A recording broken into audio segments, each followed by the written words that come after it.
Welcome back to The Small Nonprofit, the podcast where your passion meets action. Hello. It's Maria, your host of The Small Nonprofit Podcast.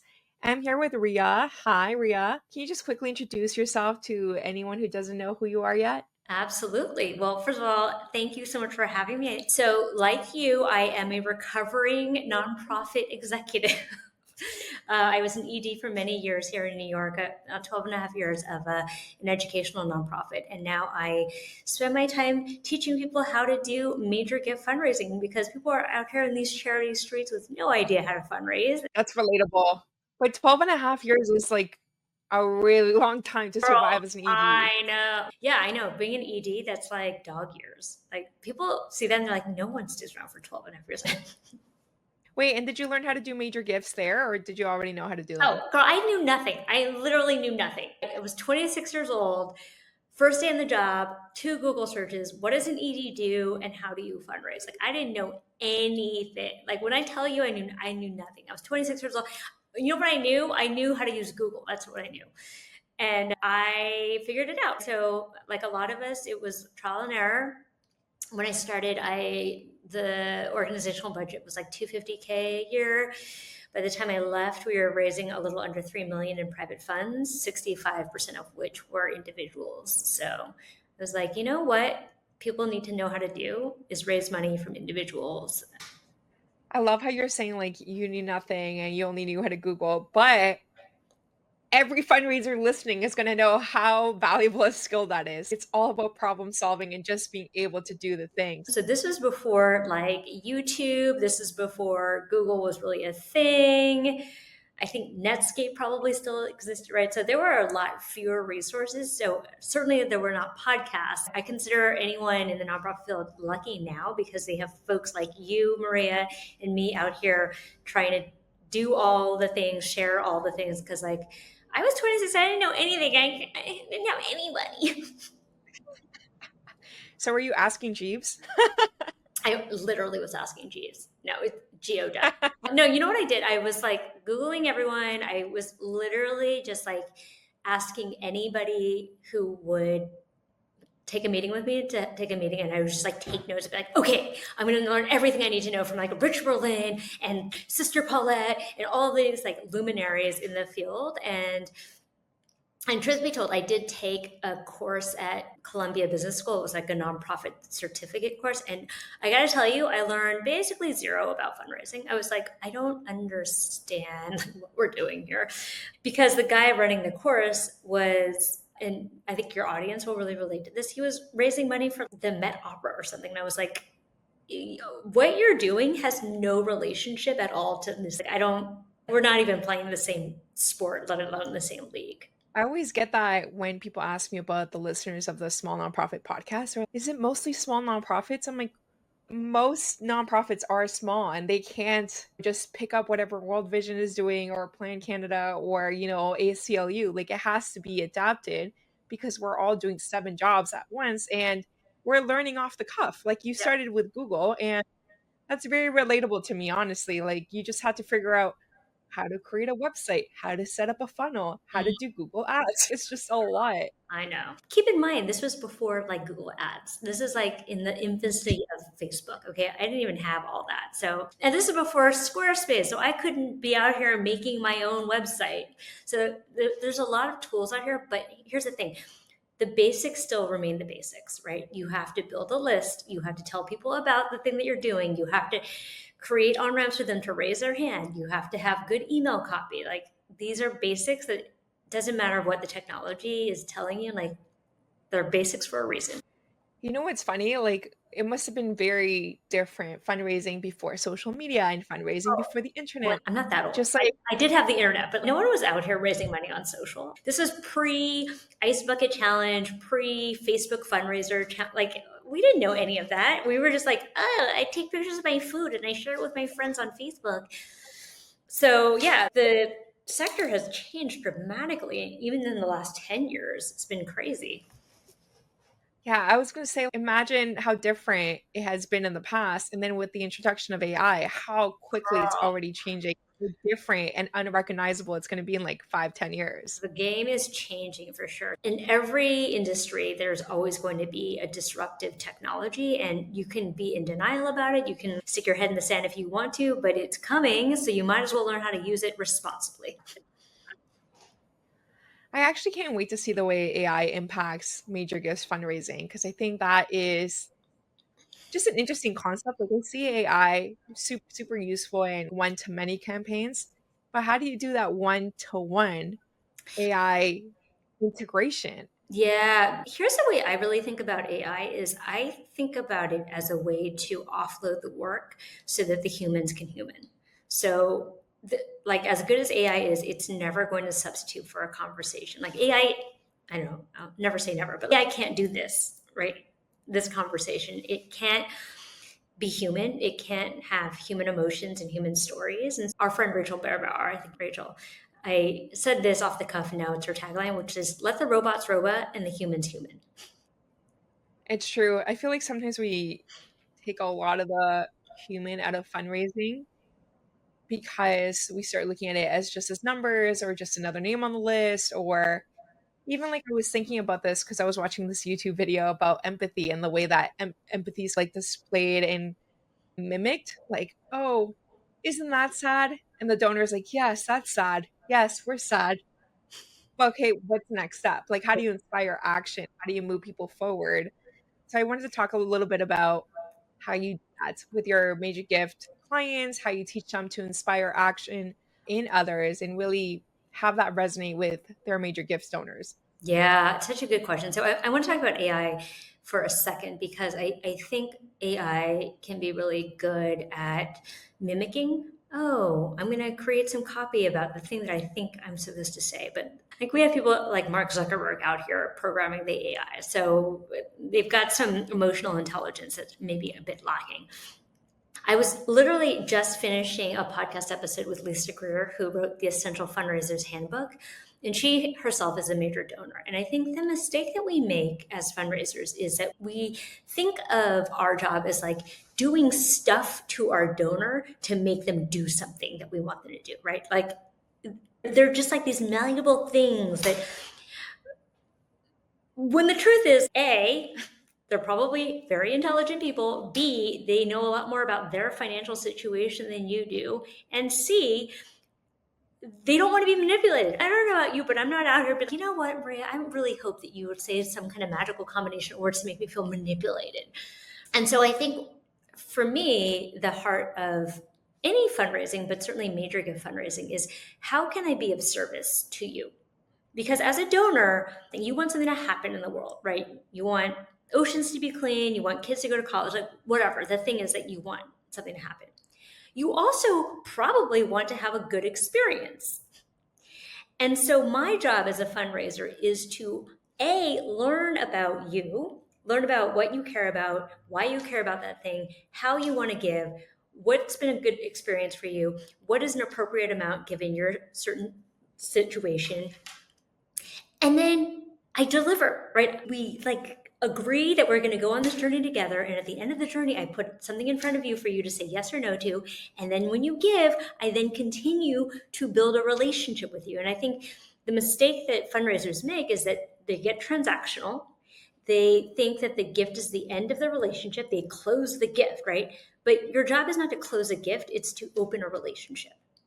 So here in my mind as a donor, I'm like, cool, I just gave this gift. I hope this is the beginning of a beautiful friendship. In the fundraiser's mind, I'm like, cool, close the gift, on to the next. And I'm like, whoa.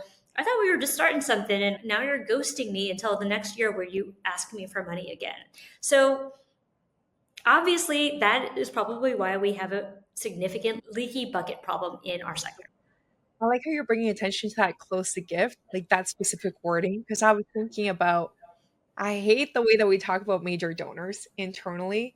It's like if we could just find one major donor, where are our major donors? It sounds like I wish I could just find $100 on the ground. Or I just wish Oprah would call us, or I just wish like my dream husband would fall out of the sky. It's yeah, okay, same. But also, I think the biggest mistake that people make is thinking that major donors are out there somewhere in the world. I'm just going to find them. Meanwhile, they're sitting on an email list of people that could potentially be major donors. I made this analogy the other day. It's like, it's as if you are married to somebody, but instead of like coming home and working on your relationship with your partner, you're out here in the bar flirting with new people. And I'm like, that seems wrong when you got your spouse at home. Yeah, I definitely feel that. It's just when I think about the donor perspective of being wined and dined only for the gift and then not talking to you, and it must be really lonely because you're actively trying to make that impact in your community and you really care about the oceans, the kids, X, Y, and Z, and it's not being reciprocated. Like you're not being treated like a partner. You're not being treated as someone who shares those values outside of this one transaction. Yeah, no, 100% is. I look, I love a dating analogy. It's once someone seals a deal, they're on to the next, and you're like, wait, I thought we were in a relationship, and now you're out here being like, yeah, deuces, it's been nice. Don't call us, we won't call you. Yeah.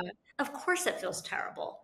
And I think, look, I think there's a lot of blame to go around, but I think in part it's because fundraisers are trained in a way that feels like very transactional.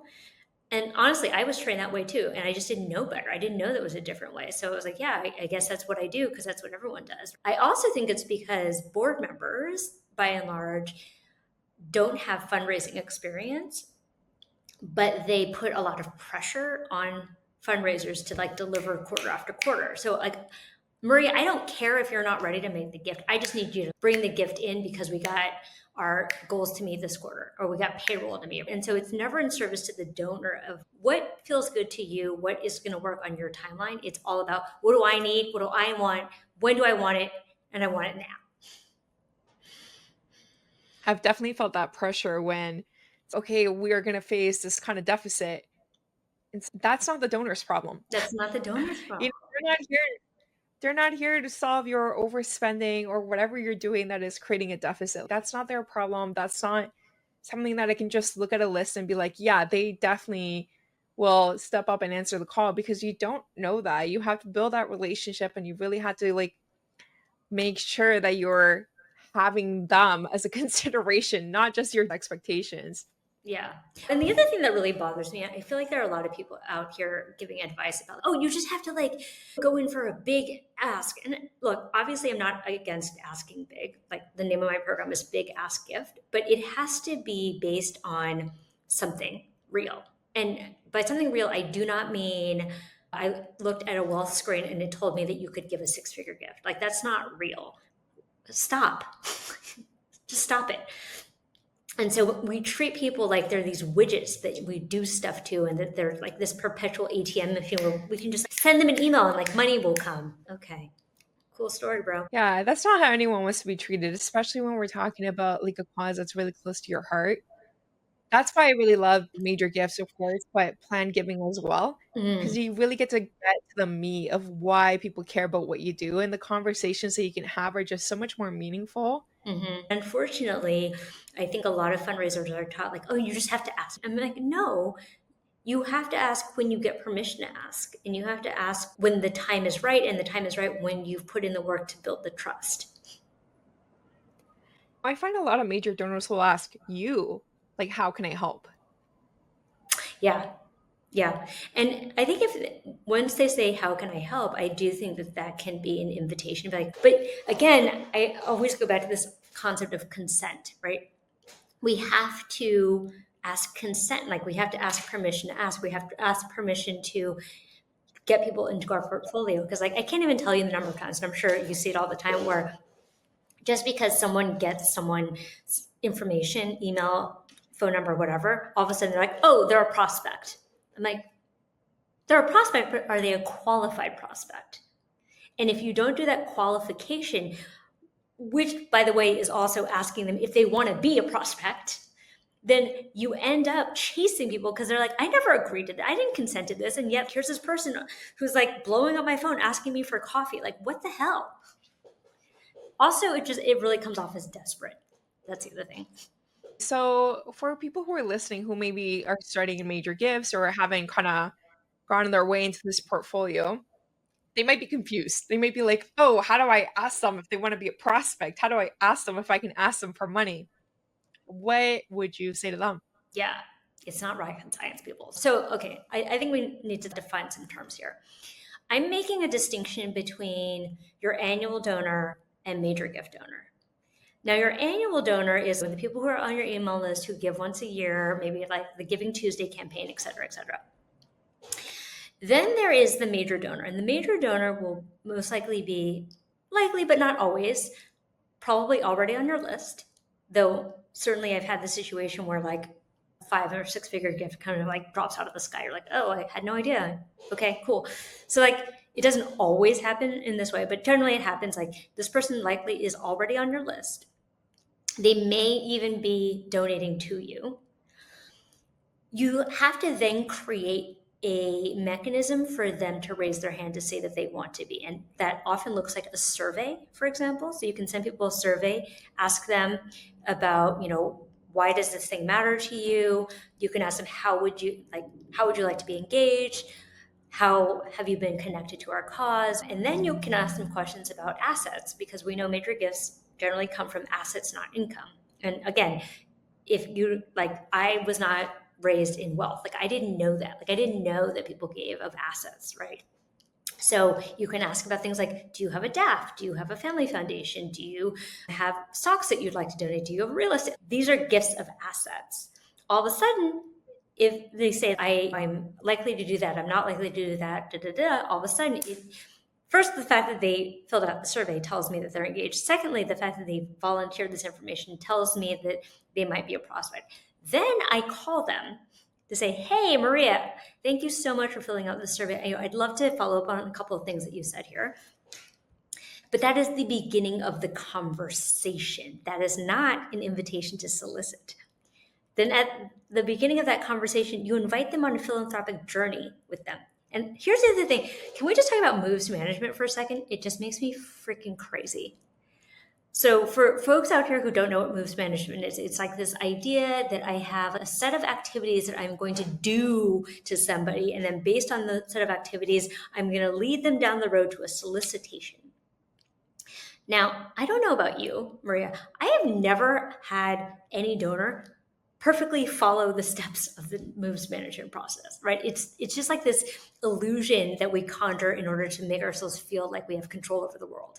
Anyway, how different would it be if I said to you, hey, Maria, let's talk about what an engagement would look like. What are the things that you want to do? What are the things you don't want to do? Maybe you do want to come see the site. Maybe you don't. Maybe you do want to go to coffee with the board. Maybe you don't. I won't know that unless I ask you. Then we develop a plan together. Okay, great. Da, da, da, da, da, da, da. And at the end of this, Maria, I am going to put a proposal in front of you for consideration, but not until we go through this process. And I will always let you know ahead of time that it's gonna be coming. How does that sound to you? If it were me, I'd be like, sounds great. Like, great. Yeah, that sounds great. And it's not like you're centering the donor, right? You're just treating them as an equal partner. You're It's just not treating them like a catering to human being. Yeah. It's funny. It's like I was thinking about this. So I don't know why it is in the nonprofit world why we forget like common sense. So let's just say in a for-profit context, like maybe I have a coffee shop and you come in as a customer every day. And I'm like, hey Maria, what kind of coffee would you? Oh, you want a latte today? Oh, we're gonna chat. How's it going? How's your day going? Blah blah blah. Maybe you come in every single day, and then maybe there's a week that you don't come in.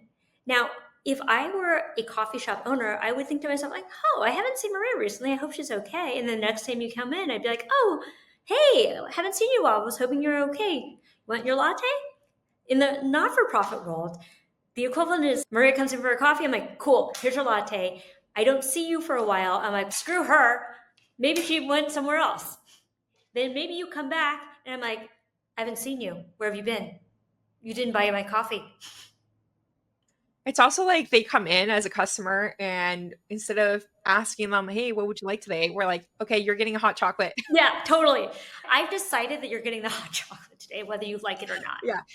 Yeah. Yeah, hot chocolate for you. Yeah, totally. But then the other thing is like we get mad at our donor for leaving, right? It's blame the donor as opposed to being like, maybe I didn't offer an experience worth coming back for.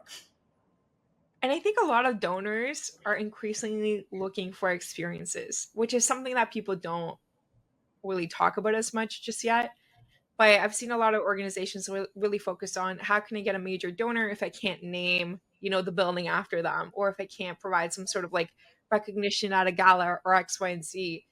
But I feel like a lot of donors are looking for experiences that money cannot buy, even though in this case it could, right? Actually, I don't know that they're looking for experiences. I think what they're really looking for is to be part of something, and they're looking for impact.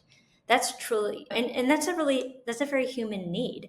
I want to feel like I'm part of something. I want to feel like I'm in a community. I want to feel like I matter. I want to feel like my gift has done something important that matters to me.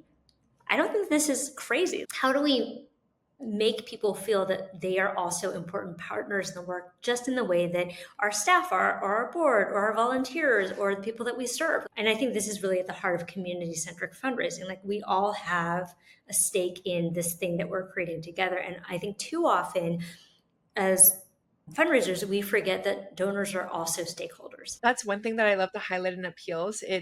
This is our organization. It's not mine. It's not the community members. It's not the donors. Like we're all in this together, and we all have to put, time and effort into the growth of it. Yeah.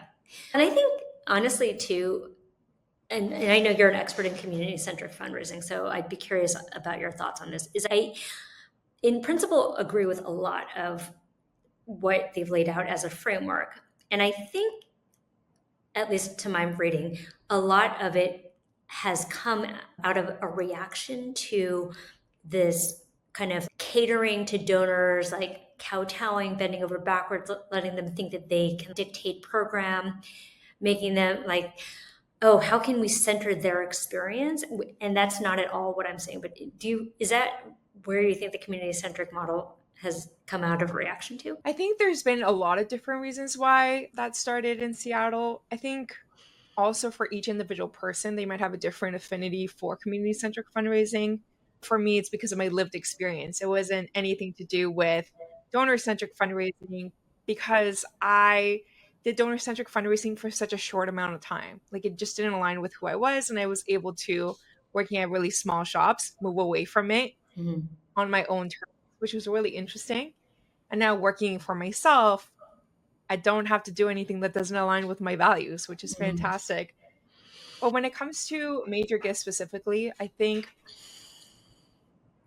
one of the issues with donor centric fundraising is sometimes we don't have those conversations with donors about how they or the organization also contributes to systemic issues. So Mhm. if you're not paying your fair share of taxes or you make your wealth in an unethical, unequitable manner that is in direct contradiction to what your organization is trying to solve, having those conversations has been really interesting for me. I really like to get deep with donors. So I've had conversations about tax avoidance and white supremacy, capitalism, how they made their wealth. And I think a lot of donors, major donors, would surprise board members and fundraisers with how far they've actually thought about this, Mhm. especially since the murder of George Floyd. They are thinking about their positionality and their power and the power Mhm. they have over nonprofits.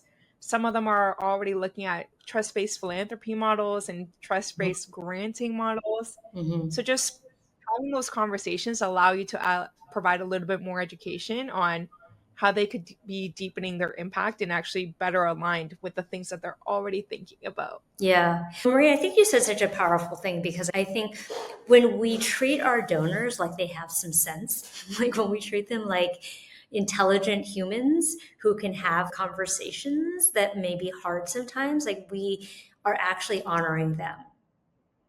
Because, like, in every relationship, at least in every relationship I've ever had, like, it's not all like unicorns and roses all the time. Like, sometimes there's conflict. Sometimes you have to talk about hard things. Sometimes you have to say hard things, and you do it, and like it's fine, because if it's a true partnership, then like you grow from it. And if it's not a true partnership, then maybe it wasn't meant to be. But I think when we are so like careful about handling with people with kid gloves, and oh, we can't show the warts and all, or we can't report something that didn't go right, or oh, blah blah blah, it creates this like false identity of who we actually are, as opposed to being real with them. Hey, listen, if you're truly a partner on this, like, we're going to be like, sometimes things don't go right. Let's have that conversation. You know what's really interesting is I think that there is a lot of discomfort around conflict or even the possibility of conflict in white supremacy culture. So it limits someone's ability or opportunity or intent towards having those conversations. But those conversations, so when where you actually get to know people's thoughts and feelings and values, are going to bring you closer to them. And for me, they're a non-negotiable. I want to know that you're aligned with the organization that I'm bringing you into, and that you're not going to be a harmful person to introduce to my volunteers, to Yeah. my staff. If someone asks you why you donate to us, I can't have you say something ridiculous. Yeah. It has to make sense along with what we do. You have to be a partner in the work. And that's why I always go back to that word, partner. I really want you to be part of the community. I will say this too, Maria. I think this is just something that we should be talking about as well. Is a lot of major donors tend to be of an older generation, right? Like boomers, Gen Xers, and the cultural norms have moved very quickly, even in the last 5 years. So I don't say this to excuse bad behavior, but I say this that I think we also just need to empathize with the fact that, like, older people have to get used to things much quicker than they did in the past. And so I think we have to have some grace for, they don't have to be perfect. They don't have to have all of the terminology figured out. But if they have the right intention and the right curiosity and the willingness to learn, that is enough for me. Like, I don't expect people to be perfect, right? I don't expect that, like, some 60-year-old is going to be able to speak woke tomorrow. And I do think that there is a quickness on the part of younger people to attribute the lack of not using the right terminology in the right way to meaning that someone is like a racist or like a white supremacist. For me, like, I as long as someone is showing that they're respectful in their learning process, Yeah. then it's totally fine. Yeah. Like, if they're here to dead name people or something like that, then no thank you. But if they are coming and saying like, "Well, why do you have your pronouns in your email signature? I don't really understand that." Then that's a different conversation. Yes, correct. Yeah, look, I'm of the opinion that we're all on this journey, and I've screwed up plenty. I don't, maybe you haven't, but we all make mistakes. Oh no, definitely. Yeah. And I just want to kind of open the possibility that we're all on this learning journey, and some of us are further along than others. So I say that all to say that for all of your listeners out there, that just something to think about as we move to this uncharted water together, right? And I think it's part of it is just youth. I was like this too, right? I was very like lefty progressive, like social justice, like burn the man. And now that I'm older, I'm like, they're just more shades of gray. So I don't say this in a way to like generationally shame, but I think it just is about understanding that, like, there's perspective that you get as you get older. So I think that there is a real concerted effort, I would say, at least with the donors that I've been in touch with, that they are curious, they are trying to grow, they are trying to learn. I do think that there is a very clear sort of social mandate that younger donors have, like trust-based philanthropy and that kind of thing. So I think that there's a lot of interesting trends in this sector. And I think people are still people, and people are going to make mistakes, and they're going to say ridiculous things sometimes. And to me, it's a question of like intention and impact, right? Is your intention to harm? Because if it is, that's a different conversation. Or is your intention like, hey, I screwed up and I said this thing wrong, but I'm committed to trying again. So I don't want to scare anyone listening. This is usually not the way that major gifts go, but we're getting on the deep end here. But let's go back a little bit. Mm-hmm. And wait, I want to ask you what tips you would give our listeners who are looking to either start a major gifts program or identify prospects and start building those relationships. What would you say to them? Yeah, first and foremost, I would say make sure that your annual donor program is in good order. Like, it's very hard to jump to major donors if you don't have the systems where you're getting regular, predictable revenue, your annual donor program. So that would be the first thing. The second thing would be segment your list, right? You can send a segmentation email to your list to be like, hey, what are you interested in? Reply back. Let me know. Like, do you want us to send you emails? Do you want us to send you texts? Do you want information about X? Do you want information about Z? That will tell you who's engaged. And then of that, you can also survey your audience. I'm a big fan of surveying your audience. I think you should survey your audience at least once a year, because in the absence of surveying your audience, how do you know anything about them? And so I think the mistake everybody makes, I have so much to say on this topic. They're like, oh, you know what I'm going to do? I'm going to run my donor database through a wealth screen. And then based on this wealth screen, I'm going to identify this group of people as potential major donors. Now, here are a couple problems with that. Problem number one, a wealth screen is not necessarily accurate. In fact, I don't know if you've ever run yourself through a wealth screen. I've run myself through a wealth screen, and I'm like, what the hell? Like, where did they even? What does it say? Oh, it said I was like, damn, I wish I were this person. It was like, she's like a multimillionaire, and she could give a 6-figure gift, and I was like, did you get me confused with another Rhea Wong? Like, who the hell? So already that was wrong. The other thing I will say is, when you live in an area like New York or Toronto or San Francisco or LA, most of the wealth that you have is in illiquid, like real estate, right? So I don't know about you. I care about a lot of issues, but I don't care enough about any one issue that I'm going to sell my house to give them a donation. So that's the other thing. The third thing is that if you are a person of significant wealth, like real wealth, you know how to hide it. You're not going to show up on a wealth screen. Third thing is, even if you know the capacity that I have, it does not mean that I'm going to give it to you. It's also creepy AF. If I were to meet you, Maria, and like somehow in the course of conversation, you find out that I ran a wealth screen on you, how would you feel about that? Oh my God. Do you remember when someone's like wealth screening got released publicly? It was like a part of a fundraising presentation on a prospect, and it's like, here's this prospect, here's how much they make, X, Y, and Z. And yeah, it ended up being leaked. It's creepy, right? It's like you're stalking somebody. And I don't know, I'm just a fan of, I'm not going to do anything that is going to make someone feel weird. Like, I wouldn't want to be treated that way. Anyway, so all to say that, but here's the mistake I think people make. They're like, they have this list and they're like, okay, I'm going to run it through the wealth screen. And then I've identified these people who could be my prospects.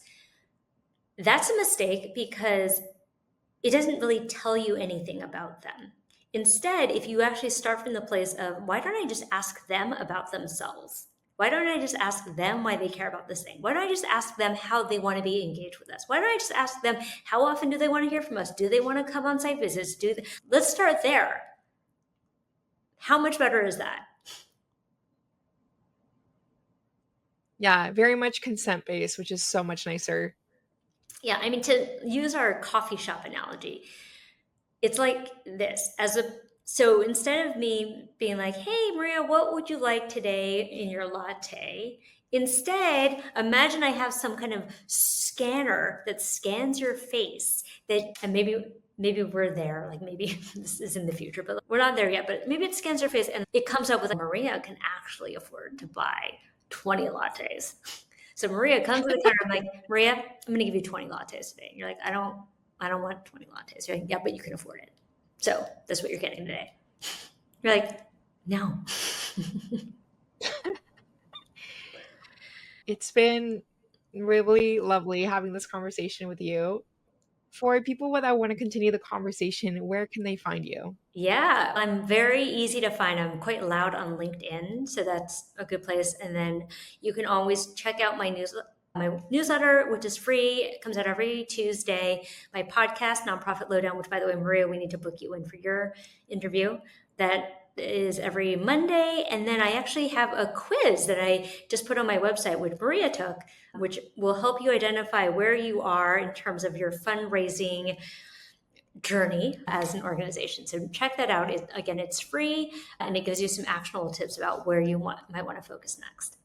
So rheawong.com, RHEAWONG. Oh, and also I wrote a book called Get That Money, Honey, the no bullshit guide to raising money for your nonprofit. So $15, this too can be yours. So check it out on Amazon. Oh, I love the way you name all your programs, by the way. It's hilarious. Get That Money, Honey is like, I'm sold. I Get that need money. 20 copies. My big program is called Big Ask Gift. I know. I know. I love it. It's so good. Oh, thanks, Well, friend. thank you again for being on the podcast. Thank you for having me. Thanks for doing all that you do out in the world, friend. Appreciate you. And thank you all for listening to another episode of the Small Nonprofit Podcast. As always, if you would like to see our lovely faces, you can see this on YouTube along as just listening along there. And if you would like to support the show, there will be a link in the description below. Additionally, I'll have Rhea Wong's quiz right here on her website. So you can check that out as well and see where your organization stands in your fundraising.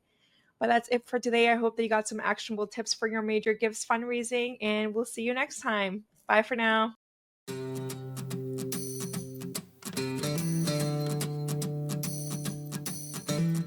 Thank you for listening to another episode of The Small Nonprofit. If you want to continue the conversation, feel free to connect with our guests directly or find me on LinkedIn. Let's keep moving money to mission and prioritizing our well-being. Bye for now.